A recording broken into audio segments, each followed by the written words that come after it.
She's just a logistics rep? Nothing more, one SEAL muttered, his voice edged with disbelief as dust swirled across the valley. For days they had treated Evelyn Cross like dead weight, an observer with a clipboard, a woman sent to take notes while men carried rifles. But in the scar, when the enemy's invisible grip tightened and even hardened SEALs began to falter, she did the unthinkable. Evelyn stepped straight into the kill zone with nothing but her steady gaze and a pass no one dared to guess. No rifle, no orders, just defiance. In that moment, despair cracked open into something else.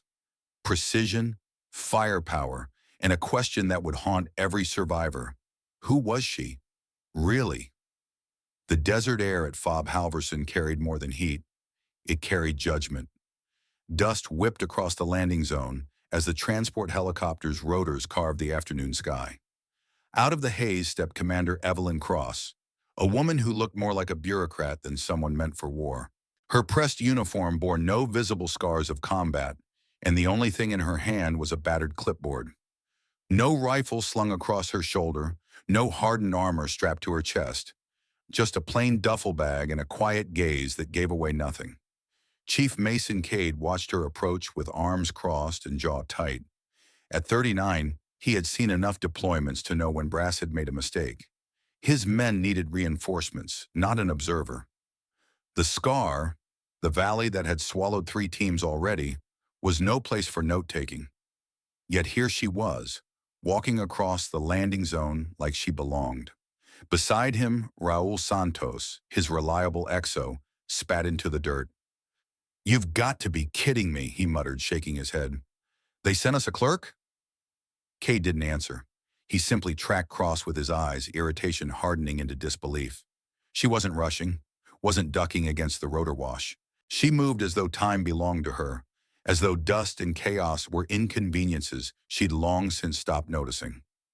When she reached them, she stopped at a precise distance, close enough to be professional, far enough not to presume.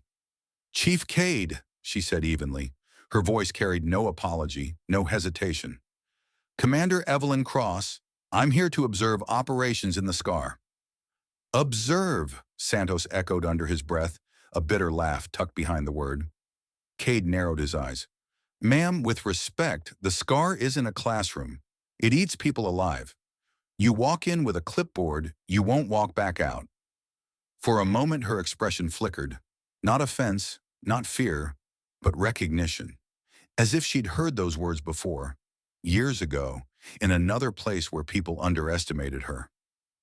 "Then it should be an interesting assessment," she replied, her eyes drifting toward the jagged ridgeline that loomed like broken teeth against the horizon. Santos snorted. "Challenges," he muttered, echoing the sanitized word headquarters used for the valley. Men had died there, entire squads silenced. Calling it a challenge was like calling a hurricane an inconvenience. Inside the Tactical Operations Center, the next morning's briefing felt like a funeral waiting to happen. Maps covered the walls, red markers telling stories no one wanted to say out loud. 3 squads lost. Casualties too heavy to list in detail. Survivors broken in ways even medicine couldn't mend. Cross sat in the corner, her clipboard balanced on her knees. She wrote without asking questions, her pen moving with mechanical precision. But Mason Cade noticed things others didn't. The way her eyes lingered on elevation markers. The pause of her pen when casualty rates were spoken. The subtle note she made when Santos pointed out the choke points where men had vanished. She wasn't lost in paperwork. She was studying the terrain like it was alive. Still, to Cade and Santos, she was a burden. A civilian in uniform. A distraction in a place where distractions killed. Nobody wanted her there. Nobody asked for her insight. But Evelyn Cross remained quiet, unflinching and deliberate, like someone waiting for the right moment to reveal why she had come at all. Every base has its ghost stories. At Fob Halverson, the ghost wasn't a person. It was a place, the scar, a natural valley carved into the earth like a wound that refused to close. To outsiders, it was just rock and shadow, an amphitheater of jagged cliffs and loose stone. To those stationed here, it was a graveyard without markers. Every soldier on the base carried the scar in their eyes, in the way conversations ended abruptly when its name was spoken, in the silences that stretched long over dinner trays in the mess hall. 3 squads had already gone in. 2 came back broken, 1 didn't come back at all. Maps in the Tactical Operations Center were littered with red X's where men had disappeared, as if the valley had swallowed them whole.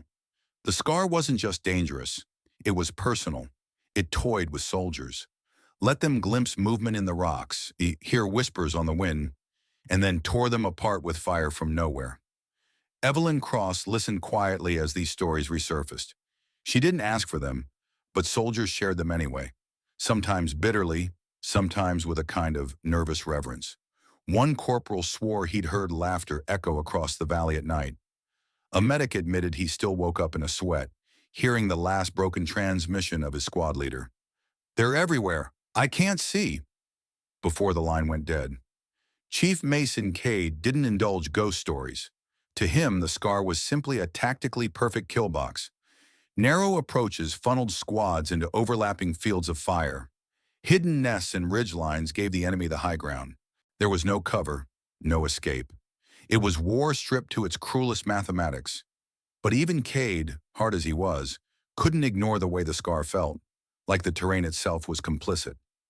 Raul Santos put it bluntly. You walk in with 10 men. If you're lucky, 3 walk out, and they don't come back the same. The scar didn't just kill bodies, it crushed morale. The mere thought of being deployed there forced men to write farewell letters in advance, folded papers tucked inside footlockers, voice recordings left on encrypted drives. They prepared for silence as much as they prepared for combat. At Halverson, it was routine. If you were tapped for the scar, you settled your debts with life before you went. Evelyn Cross never flinched at these details. She sat in her corner during every briefing, her pen scratching notes in that clinical, almost mechanical style. But Mason Cade noticed something subtle. Her eyes tracked the maps differently. Where his operators saw red X's and fatal choke points, Cross seemed to see patterns. When Santos described ambush points, her hand paused, marking something in the margins as though she were solving an equation no one else had the patience to work out. Still, to the men, she was nothing more than a clerk, a presence they didn't ask for and didn't trust. They dismissed her silence as ignorance, her composure as arrogance. No one considered that her calmness might come from familiarity, not with paperwork, but with valleys like the scar. At night, Halverson seemed to lean into the dread. The desert wind carried fine dust that coated every surface, and in the distance the scar sat like a dark scar on the horizon, daring anyone to enter. From the guard towers, soldiers sometimes swore they saw faint flashes of light along its ridges, too brief for confirmation, too precise to be accidents. Some said it was the enemy signaling. Others said it was the valley itself, winking at them like a predator waiting in the tall grass. Evelyn stood at those towers once, alone, clipboard at her side, eyes locked on the horizon. She watched the scar not as a threat, but as a puzzle. Mason happened to pass by and caught her gaze. Something in it unsettled him. She wasn't staring with fear, or with the weariness of soldiers who'd seen too much. She was studying it, like someone reading a language only she could understand. The scar's reputation kept soldiers awake at night. But for Evelyn Cross, it was more than fear or folklore. It was familiar ground, wrapped in a different name. And that familiarity, though no one at Fob Halverson realized it yet, would change everything. At Fob Halverson, preparation for the scar was never just about gear. It was about goodbyes. Sergeant Kowalski sat on the edge of his bunk, pen scratching against a battered notebook. The letter he wrote wasn't long. He wasn't a man of many words. Just a few sentences to his wife back home, telling her he was proud, telling her not to wait up. He folded the page neatly, taped it inside his locker door, and stared at it for a long moment. It wasn't the first time he'd written one of these, but something about this one felt heavier, more final. Across the barracks, Corpsman Joel Kamar fiddled with his comms kit, adjusting dials that had already been tested and retested. The headset hissed with static, and he muttered to himself, 15-minute checks, no exceptions. It was his way of staying sane, turning fear into procedure, anxiety into repetition. Still, every so often he paused.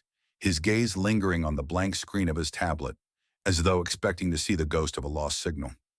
Chief Mason Cade walked the line of gear like a priest preparing for a ritual. Rifles oiled, optics cleaned, ammunition counted. He barked reminders in a tone that carried no room for hesitation. Battery checks, radios synced. Every mag seats tight, nobody goes in sloppy. His men responded with sharp nods, but their silence spoke louder than any affirmation. Everyone knew what was waiting in the scar. And then there was Evelyn Cross. She stood slightly apart, clipboard in hand, watching every detail with unsettling calm. Not a word, not a question. Just notes in her precise handwriting. To the SEALs, she was background noise. Someone HQ had forced onto the mission. But Cade caught her eyes once, tracing contour lines on a map like she'd walked the terrain herself. It unsettled him more than he cared to admit. The night before deployment, rituals unfolded in quiet corners. Kowalski cleaned his rifle for the 5th time, as if polishing steel could keep death at bay. Kumar recorded a short message on his phone, naming the file something simple, if not me. Cade, though he'd never admit it, pulled out a small metal cross from his pocket and held it for a long while before tucking it away again. In the Tactical Operations Center, the final briefing was delivered under fluorescent lights that buzzed faintly, like insects trapped in glass. Satellite images of the scar glowed on the projector screen, terrain lines like scars across paper. Natural funnel points, Cade explained, pointing at red markers. Overlapping fields of fire. They own the high ground. His jaw tightened. Echo Squad went in with 8, came out with 3. Delta, you know the numbers. Silence filled the room. No one needed reminding. From the corner, Evelyn finally spoke. Her voice was steady, almost clinical. What's the prevailing wind direction in the scar? The room turned to her, surprised. Kumar hesitated, pulling up a weather overlay. Southeast to northwest. Updrafts during the day, downdrafts at night. Why? Evelyn just wrote it down, offering no explanation. Her detachment irritated Santo, who muttered under his breath, "What difference does the wind make when you're already dead?" But Cade didn't miss the glint in her eyes, like she was running calculations none of them understood. That night, as the base settled into uneasy silence, Evelyn sat by herself near the perimeter fence. Dust clung to her boots, the desert wind pulling at stray strands of hair. She stared at the scar in the distance, her clipboard resting on her lap, pen idle. For the first time, her lips moved, forming words no one else could hear. A ritual of her own, a farewell maybe, or a promise. At Halverson, preparation for the scar always felt like the night before an execution. The difference was, this time, one person in the group didn't look condemned. She looked ready. The scar did not welcome intruders. It swallowed them whole. 45 minutes into the descent, comms began to fray. At first it was just static, hissing between words, then fragments of Mason Cade's voice, breaking apart like glass under strain. Echo, to over, static, positions, can't identify, and then nothing. Joel Kumar cycled through frequencies, his voice rising. Echo 1, this is Overwatch. Do you copy? Echo 1, acknowledge. Only silence answered, punctuated by the whisper of wind slipping through jagged rock. Down in the valley, Cade's squad slowed, shoulders hunched, rifles trembled in hands that had been steady through years of combat. It wasn't enemy fire that broke them, it was the absence of it. No muzzle flashes, no visible targets, just the suffocating certainty that death was already watching. Sergeant Kowalski glanced at Cade. Chief, they're here. I can feel it. Then it happened, the slow unraveling of resolve. One by one, rifles dipped. Men who had fought through ambushes and firestorms now lowered their weapons in the face of an enemy they couldn't even see. Kowalski's breathing quickened, his knuckles white on the grip. Kumar stopped calling on the radio, headset slipping down his neck as though he'd given up on sound ever coming back. Above them, from the ridge, Evelyn Cross watched. She had been silent, her clipboard closed, her pen forgotten. The moment had come. They're surrendering, Santos muttered beside her, disbelief etched across his face. SEALs don't surrender. But Evelyn didn't flinch. Her eyes locked on the valley below, reading the terrain the way others might read a confession. Then, without ceremony, she set her rucksack on the ground and began unpacking. A sidearm, a suppressed rifle, broken down into pieces that looked almost ordinary until her hands assembled them with practiced ease. "What the hell are you doing?" Sanos demanded. She didn't answer. She only stood, brushed the dust from her knees, and started toward the scar. Mason Cade saw her before anyone else did. A lone figure stepping into the kill zone. Clipboard left behind.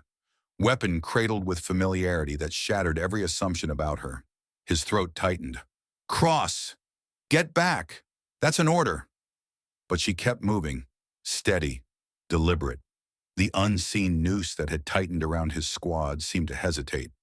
For the first time in hours, the scar blinked. Gunfire cracked from the eastern ridge, short, precise bursts. A sniper's nest went silent. Then an explosion echoed from a cave, dust spraying like shrapnel into the sky. Another position quieted. The invisible enemy had just been given a face, and it wasn't theirs. The SEALs stared upward, disbelief painted across their dirt-streaked faces. Sanos whispered what they were all thinking. "She's cleaning house." Cade's radio hissed, and a voice broke through. Weak, ragged, but alive. Echo. Chen, still breathing. Davis with me. The missing operators. Petty Officer Chen and Petty Officer Davis, last seen swallowed by the scar, were alive. Evelyn's assault had broken the silence enough for them to transmit. Kumar's hands fumbled over his headset. "Chen, Davis, confirm. Say again." "We're here," Chen rasped, voice shaking but defiant. "I don't know who's hitting them, but we've got a shot. Requesting extraction." Cross's voice finally came through the net. Calm, steady, clinical. "Echo 1, this is Cross. Grid 47, Charlie 3 is secure. Advance." Not a plea, not a suggestion, a command. Cade felt the shift ripple through his men. Rifles rose again. Shoulders straightened. Where despair had hollowed them, fire now filled the void. He didn't understand who Evelyn Cross truly was, or why headquarters had sent her with nothing but a clipboard. But in that moment, none of it mattered. The scar had finally met its match. The scar had always been described as a tomb, silent, watchful, merciless. But when Evelyn Cross stepped into it, that silence cracked. From her vantage on the ridge, she had studied the valley like a chessboard. Elevation markers, wind currents, funnel points, details most dismissed as irrelevant, had mapped themselves into her memory. Now, as the SEALs faltered, she became motion among stillness. The first sniper was too focused on the squad below to notice her. He lay prone, steady hands wrapped around a long-barreled rifle, waiting for the exact second to squeeze the trigger. Evelyn slid low across loose gravel, her body moving with predator economy. One suppressed round, center mass. The man never finished his breath. His weapon slipped from his grip and clattered into the rocks. She didn't pause. She didn't need to. Her eyes had already marked the next threat. From the valley floor, Sergeant Kowalski's voice broke the silence. "She's not supposed to move like that." He trailed off because no words made sense for what they were witnessing. The second nest was a cave mouth. Perfect choke point. Hidden, lethal. Evelyn approached from above, crouched, and slipped a grenade from her belt. She tapped the pin free, counted under her breath, then rolled it across the stone. 3 seconds. A dull thump. Dust burst outward, and when it cleared, the cave was silent. Kumar, listening to the calm static, finally whispered into his headset. "Cross? Confirm?" Her voice came through steady, clinical. "2 nests neutralized. Echo 1, shift 10 meters north. Maintain formation." Sanos' head whipped toward Mason Cade. "She's giving orders now?" But Cade didn't stop her. Deep down he knew. She wasn't improvising. She was executing. The third sniper was harder. His nest was built into a chimney-like outcrop, giving him a 360-degree kill zone. The approach meant open ground. No cover, no concealment. Suicide for anyone else. Evelyn didn't hesitate. She sprinted across the rock, weapon already rising, 3 controlled bursts. 2 targets fell before they could adjust their sights. A third sprayed panicked fire. Evelyn slid across the gravel, rolled, and ended him mid-breath. From below, the SEALs began to stir. Rifles lifted again. Shoulders straightened. The despair that had been suffocating them thinned, replaced by something dangerously close to belief. Kowalski barked, "Echo Squad, advance!" And the men moved, taking ground that only minutes ago had felt like a death sentence. Evelyn vaulted higher, scaling the jagged ridge with hands and boots that seemed born for the terrain. A burst of fire snapped toward her from the eastern slope. She flattened against the stone, exhaled, and returned 3 rounds that cut the enemy fire into silence. Another nest gone. Kumar's voice was trembling now, not from fear, but awe. "That's impossible." The scar was unraveling. Positions once invisible now flashed with panicked muzzle fire, only to be silenced seconds later. Each burst from Evelyn's rifle wasn't wild violence. It was precise, calculated, an equation solved with lead and willpower. Chen's broken voice came through the net, weak but alive. "Her echo! Chen reporting! Davis with me! Need extraction!" The SEALs froze, disbelief cutting through them. Davis and Chen, the missing operators, were alive. Evelyn's reply was immediate, unshaken. "Echo 1, maintain advance. Grid 47, Charlie 3 is secure. Extraction coordinates inbound." Cade gritted his teeth. "Cross, who are you?" She gave no answer, only silence, followed by another burst of fire that tore open the scar's last hidden defense. By the time she cleared the final ridge, the valley had shifted. No longer a tomb, no longer a trap, just broken silence and scattered bodies. The enemy had lost their perfect ground. Evelyn crouched on the high ledge, scanning for movement. None came. Slowly, deliberately, she lowered her weapon and exhaled. On the valley floor, the SEALs pulled Chen and Davis into the open, battered but breathing. Kumar's hands shook as he patched through their coordinates for medevac. Kowalski, sweat streaking his face, muttered, "She just turned the scar inside out." Santos, still staring at the figure on the ridge, whispered what everyone was thinking. "She's not one of us. She's something else."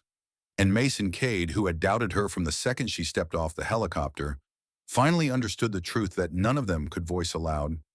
Evelyn Cross had been sent here not to observe, not to report, but to win a fight no one else could. For the first time in 6 months, the scar was silent, and the silence belonged to her. The scar was quieter now, but quiet didn't mean safe. Quiet meant something was watching. From her perch on the eastern ridge, Evelyn Cross adjusted her stance. The wind carried dust through the valley, each gust whispering across jagged stone like voices of the dead. Below, Echo Squad was moving again, their rifles raised, their confidence flickering back to life. But Evelyn knew the fight wasn't over. The scar's teeth weren't gone.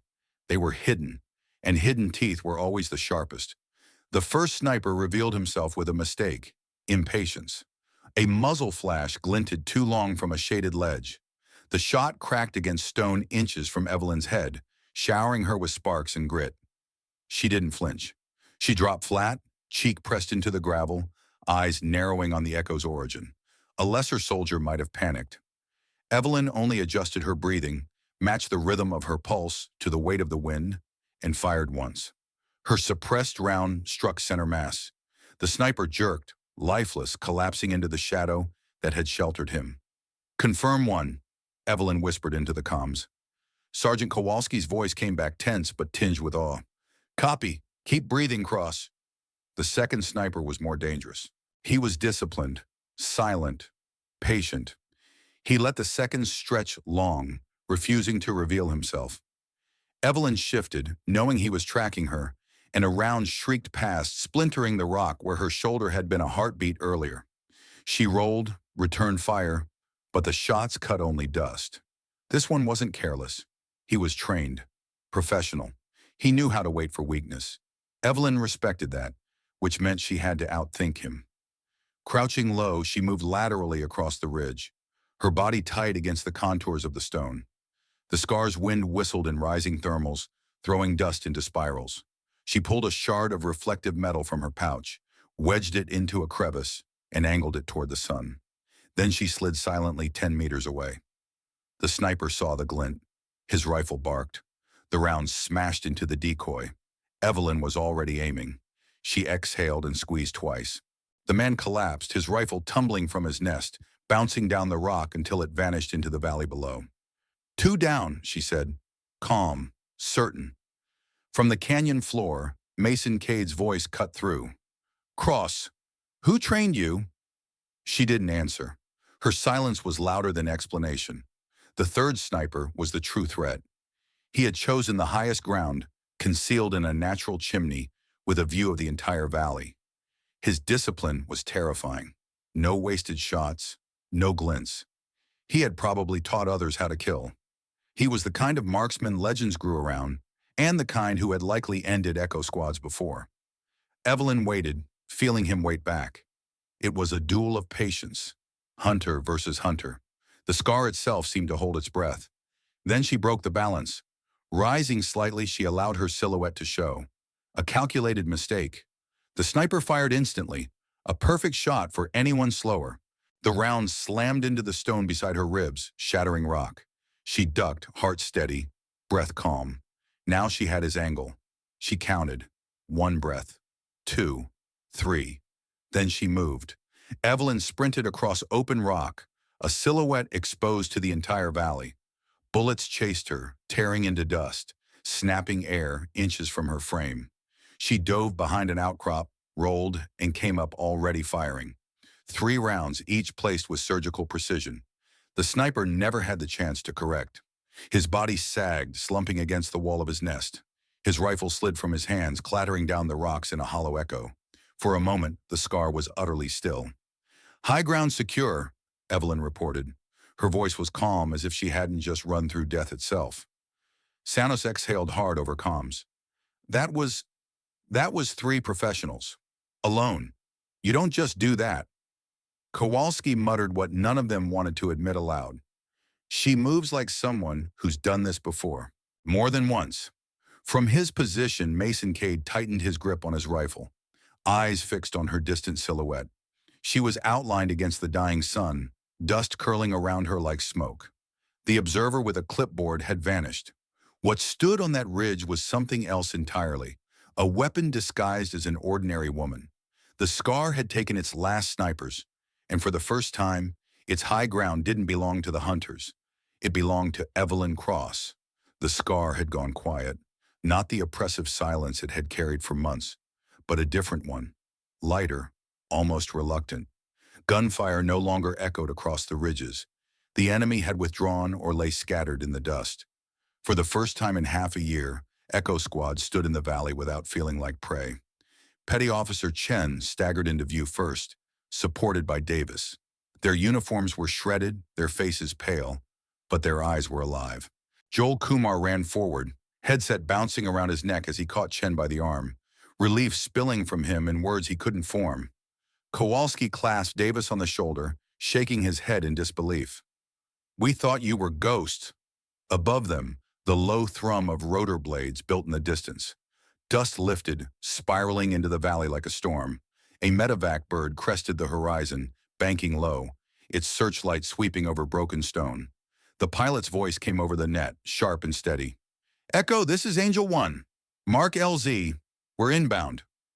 Cade keyed his mic, his voice firmer now. "Copy, Angel 1. Pop smoke." Purple smoke hissed into the air, curling against the harsh wind.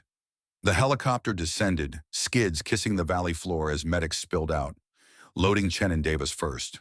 The SEALs followed, battered but walking. The impossible had become possible. The scar, the valley that had consumed 3 squads, had finally been broken. But Evelyn Cross was nowhere to be seen. Santos scanned the ridges, shielding his eyes against the rotor wash. "Where is she?" he shouted over the roar. Cade looked too, his gut tight. She had been there moments ago, dismantling sniper nests like they were scaffolding. But now, nothing. No silhouette on the cliffs, no calm voice on the radio. Just absence. When the helicopter lifted off, carrying survivors into the sky, Mason Cade felt an unease heavier than the battle itself. Operators always debriefed, always. But Cross had vanished as if she had never existed. Back at Fob Halverson, the paperwork was curiously efficient. Her quarters were cleared before dawn. Her duffel bag, her clipboard, even her name on the roster, gone. Travel orders filed, signed, executed, without anyone admitting they had processed them. By morning, it was as though Commander Evelyn Cross had never walked across that dusty landing zone at all, and yet she had left something behind. Pinned to the corkboard in the Tactical Operations Center, among the maps and mission photos, was a single patch. Black fabric, gray stitching, the jagged outline of a valley. Beneath it, two words embroidered with quiet finality. Cross confirmed. No rank, no unit designation, no motto. Just the mark of someone who had done what no one else could. Chief Mason Cade stood staring at it long after others had left the room. When Santos joined him, neither spoke. They didn't need to. The patch said everything. In a place where death had been certain, where even hardened SEALs had lowered their rifles, Evelyn Cross had stepped forward. She had turned despair into firepower, silence into survival. And then she had vanished again, as if her purpose ended the moment the scar fell quiet. For the rest of his deployment, Cade carried the weight of that patch in his memory. Whenever new squads rotated in and asked about the scar, he told them the truth: it had been cleared. But when they pressed, "By who?" he would only shake his head. "By someone you'll never see coming." In the end, the scar was not remembered for the firefights or the maps littered with red X's. It was remembered for the moment a woman no one trusted walked into the valley and changed everything.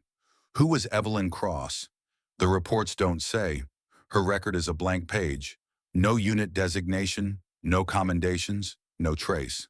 Some claimed she was special operations, buried so deep that even commanders didn't know her name. Others whispered she was part of a program that never officially existed. But the soldiers who were there, the ones who saw her dismantle the scar's defenses with surgical precision, knew only one truth: she was real. The patch she left behind wasn't a trophy. It wasn't a signature.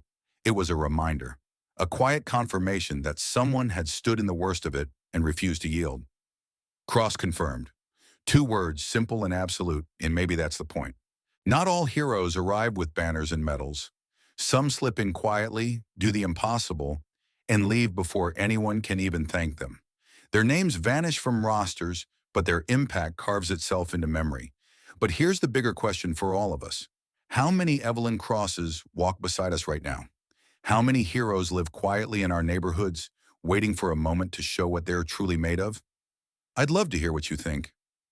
Drop a comment below. Who are the quiet heroes in your own life? Is it a family member, a mentor, a friend who always shows up?